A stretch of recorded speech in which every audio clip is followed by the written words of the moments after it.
बानी पीटीआई के खिलाफ तोशाखाना का एक और केस सामने आ गया। नया केस 10 कीमती तहरीफ खिलाफ कानून पास रखने और बेचने से मुताल्लिक है। इंक्वायरी रिपोर्ट में एक नहीं जबकि 7 घड़ियां खिलाफ कानून लेने और बेचने का इल्जाम।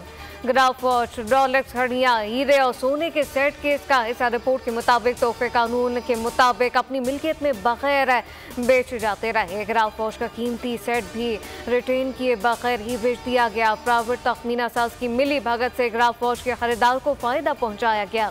तखमीना साज का तोशाखाना सही में लाने से पहले ही घड़ी की कीमत 3 करोड़ कम लगाना मिली भगत का सबूत है।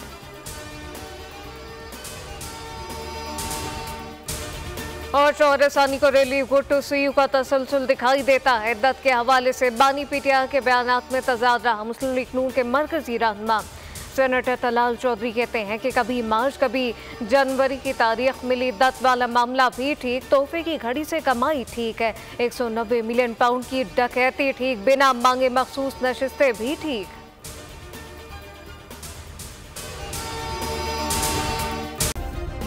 सब्सक्राइब करें और बेल दबाएं ताकि कोई खबर रह न जाए।